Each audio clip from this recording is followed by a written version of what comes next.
Before any blade is drawn, before any strategy is tested, before any opponent stands before you, the first battle has already begun. It begins in the dark when the world is still asleep, when comfort wraps itself around your body and whispers that you deserve more rest. This is where most men lose, not on the battlefield, not in competition, but in the quiet war between discipline and desire. You think victory is decided in dramatic moments. It is not. Victory is decided in the small, unseen choices that shape your spirit. When you rise before the sun, you are not simply waking up early, you are declaring authority over yourself. You are saying that your mission matters more than your mood. Weak men negotiate with their alarms, strong men obey their purpose. When you wake early, you gain something rare, uninterrupted space. In that silence, your mind is clear. There is no noise from the world, no demands from others, no chaos pulling at your attention. It is just you and your discipline. This is where power is built. If you begin your day in hesitation, you carry hesitation into everything that follows. If you begin your day in control, you carry control into every encounter. Understand this clearly: how you start your morning shapes how you fight your battles. When I prepared for conflict, I did not wait for the enemy to dictate the tempo. I set the tempo. Rising early is how you set the tempo of your life. It is a declaration that you will not be rushed, not be reactive, not be driven by external pressure. You move first. Most men wake up already behind. They reach for distraction immediately. They flood their minds with noise before they have even gathered their thoughts. Their day begins in reaction, and when you begin in reaction, you remain in reaction. But when you wake before the world demands anything from you, you move with intention. You stretch your body, you steady your breath, you reflect on your objectives, you sharpen your focus like a blade against stone. Discipline in the morning strengthens discipline in all things. If you cannot conquer your bed, you cannot conquer your fear. If you cannot command your body to rise, you cannot command your mind to endure pressure. The small act of rising builds a foundation of authority within you. This authority grows quietly. Each morning you rise despite resistance, you send a message to yourself: I do not obey comfort. Over time, this message becomes belief, and belief becomes identity. You no longer see yourself as someone who tries, you see yourself as someone who executes. There is also something deeper happening. Rising early forces you to face yourself. In the stillness, there are no distractions to hide behind. Your doubts surface, your weaknesses whisper, your unfinished responsibilities stand before you. This is good. The man who avoids silence avoids growth. In quiet reflection, you see where you lack discipline, you see where you make excuses, you see where fear influences your decisions, and because you see clearly, you can correct precisely. Clarity is a weapon. The morning is not merely for productivity, it is for alignment. You align your thoughts with your purpose, you remind yourself why you endure hardship, you rehearse mentally the challenges ahead, you prepare emotionally for resistance. When the world becomes chaotic later in the day, you remain centered because your foundation was set at dawn.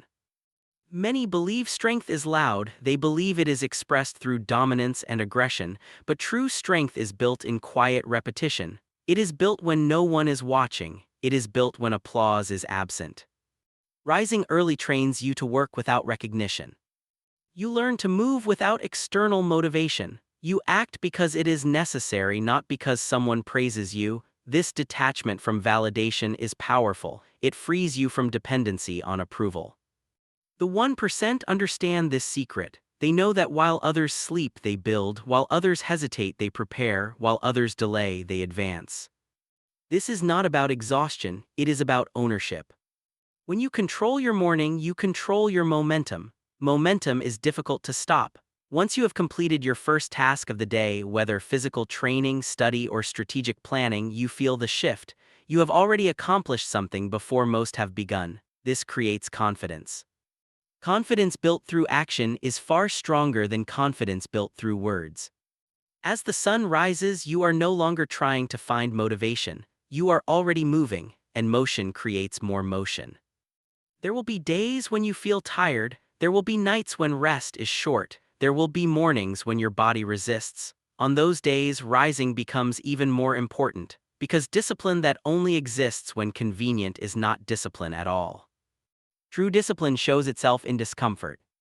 When you rise on the hard days, you harden your spirit. You prove to yourself that your commitment is not dependent on ease. This proof accumulates. It becomes unshakable confidence in your own reliability. And reliability is strength. A warrior who cannot rely on himself is already defeated. Do not misunderstand this practice as mere routine. It is ritual. It is the daily forging of your identity. Each sunrise is an opportunity to choose who you are becoming. You either choose comfort or you choose growth. You either choose delay or you choose dominance. Over months and years, these choices separate the ordinary from the exceptional. The difference between the 99% and the 1% is not talent. It is consistency in small acts of discipline. Win the first battle of the day, and the rest become easier. Lose the first battle, and you will spend the day trying to recover lost ground. Rise before comfort, move before doubt, act before excuses. Win the morning, and you win the war. You may train your body until it is strong. You may sharpen your technique until it appears flawless. You may study strategy until you can recite it without error, but if your mind is undisciplined, all of it will collapse under pressure. The sword does not win the battle, the mind that guides it does. Many men spend years strengthening their outer form while neglecting their inner world. They believe power is visible. They believe mastery is physical. Yet when tension rises, when uncertainty appears, when the unexpected strikes, their thoughts scatter like leaves in the wind. In that scattering, defeat begins. If you wish to win consistently, you must train your mind harder than your hands. An untrained mind is restless. It jumps from one thought to another. It is easily distracted. It is easily provoked. It reacts without reflection. Such a mind cannot hold strategy. It cannot remain calm in chaos. It cannot see clearly when circumstances shift. Clarity is more lethal than force. When two opponents face each other, the one who sees clearly has already gained advantage. Clarity allows you to read intention. It allows you to detect weakness. It allows you to conserve energy while the other wastes it in emotional reaction. But clarity does not appear by accident. It is cultivated. Begin by observing your own thoughts. Most men do not do this. They believe they are their thoughts. If anger arises, they become anger. If doubt appears, they become doubt. If fear whispers, they obey. They do not pause to question. You must create distance between yourself and your thoughts. When frustration arises, notice it. When insecurity speaks, listen without submission. When distraction tempts you, acknowledge it without surrender. In this space between impulse and action, control is born. Control is not suppression, it is direction. If you attempt to crush your thoughts, they will grow stronger. Instead, guide them, redirect them, replace them with deliberate focus. When negativity attempts to anchor itself in your mind, counter it with discipline. When laziness suggests delay, counter it with immediate action. This is mental training. Just as your body grows stronger through repeated resistance, your mind strengthens through repeated redirection. Each time you bring your attention back to the present task, you sharpen it. Each time you resist unnecessary distraction, you reinforce authority over yourself. In battle, distraction is fatal. In life, it is equally dangerous. The modern world is filled with noise. Endless voices compete for your attention. If you allow them to pull you in every direction, your energy fragments. Fragmented energy produces weak results. The 1% guard their attention fiercely. They do not allow trivial matters to occupy their mind. They choose carefully what deserves focus. They understand that attention is a weapon. Wherever attention goes, energy flows. Wherever energy flows, results follow. If you scatter your attention across meaningless pursuits, do not be surprised when your life lacks depth. Depth requires sustained focus. Train yourself to sit with one task longer than is comfortable. Work without interruption. Study without reaching for distraction. Practice your craft with full immersion. At first, your mind will resist. It will crave novelty. It will seek escape. Do not obey. The discomfort you feel is the breaking of old habits. It is the strengthening of new discipline. Over time, your ability to concentrate will expand. You will enter states of deep awareness where time fades and precision increases. In this state, you perform beyond ordinary capacity. Mental discipline also protects you from emotional manipulation. When someone insults you, do you flare instantly? When someone praises you, do you inflate? When circumstances shift, do you panic? If so, your mind is not yet yours. When you command your mind, you choose your response. You are not dragged by emotion. You are not controlled by external pressure. You assess, you decide, you act. This composure unsettles those who lack it. They expect reaction, they expect visible disturbance, but you remain steady. Steadiness is power. Consider how many conflicts escalate because neither side can control their temper. Words are spoken in haste. Actions are taken without thought. Damage is done that could have been avoided with a single breath of restraint. Train that breath. When tension rises, slow your breathing, ground yourself physically, feel your posture, anchor your awareness in the present moment. This interrupts emotional escalation. It restores command. A calm mind sees opportunities that a frantic mind misses. Preparation is another pillar of mental strength. If you neglect preparation, doubt will haunt you. But when you train consistently, when you rehearse challenges, when you study deeply, confidence forms naturally. Confidence is not arrogance, it is trust in your preparation. You cannot fake this trust, it is built through repetition, through struggle, through refinement. Every time you overcome difficulty in training, you reduce uncertainty in execution. Yet even preparation is not enough if your mind remains unstable. Under true pressure, only disciplined thought survives. Therefore, test yourself regularly, place yourself in controlled adversity, expose yourself to challenge, seek environments where your focus is strained. Each trial reveals weakness. Each weakness becomes an opportunity to strengthen.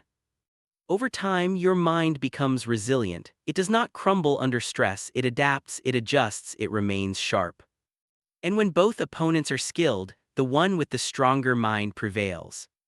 Remember this always: your thoughts shape your perception, and perception shapes your decisions.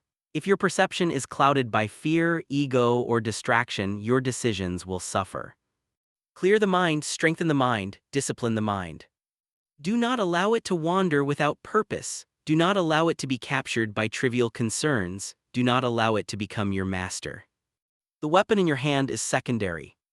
The battlefield within is primary. Train your mind until it obeys your command without hesitation.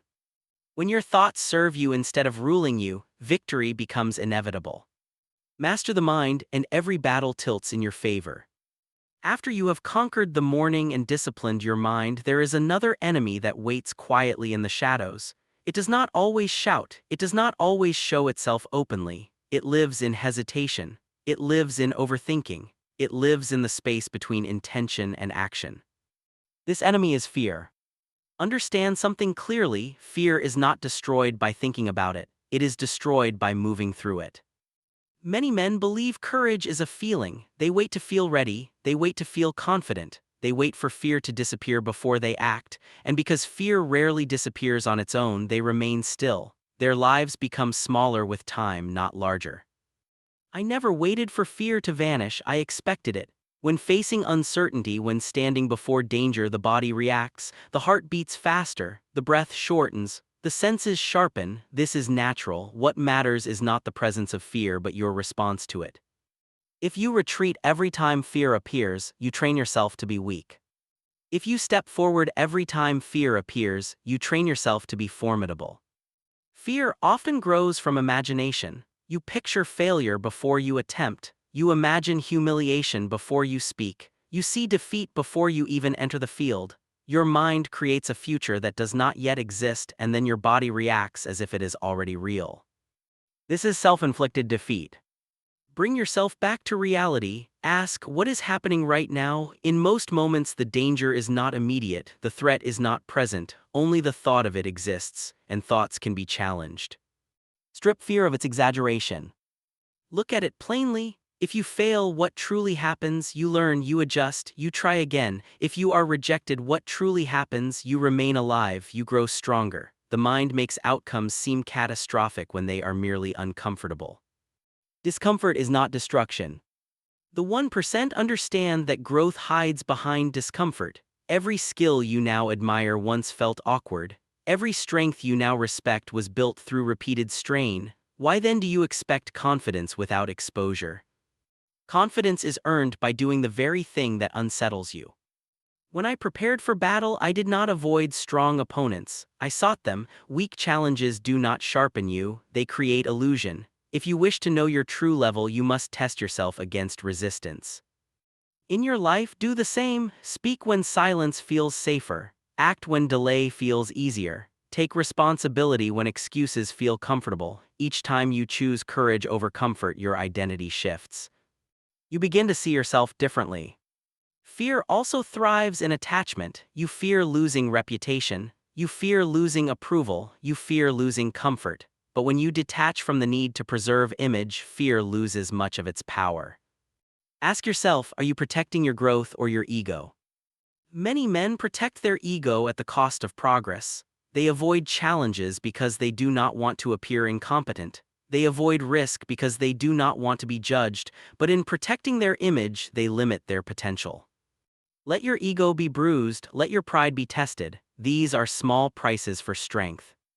Another truth must be understood: fear diminishes with repetition. The first confrontation feels intense. The second feels manageable. The third feels familiar. The body adapts. The mind recalibrates. But only if you act.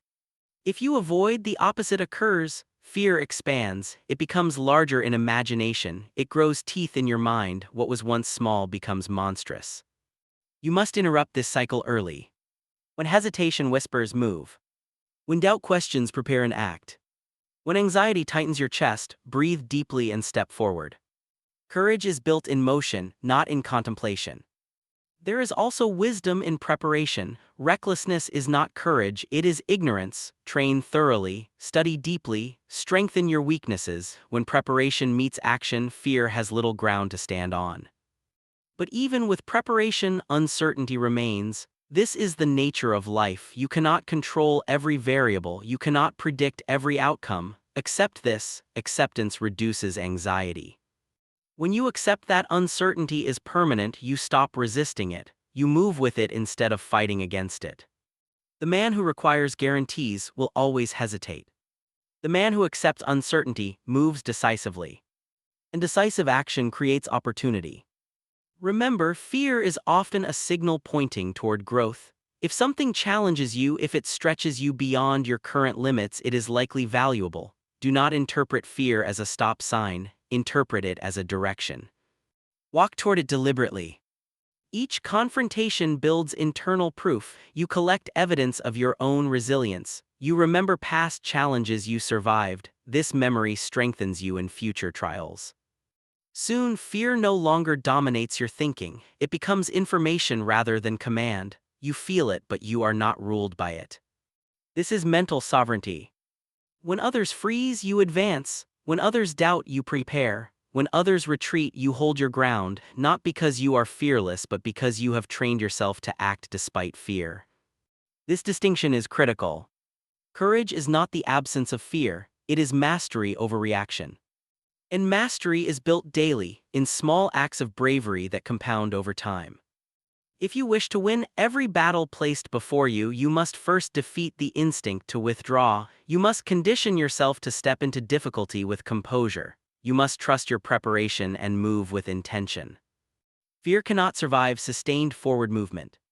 Step forward and it weakens. Step forward again and it retreats.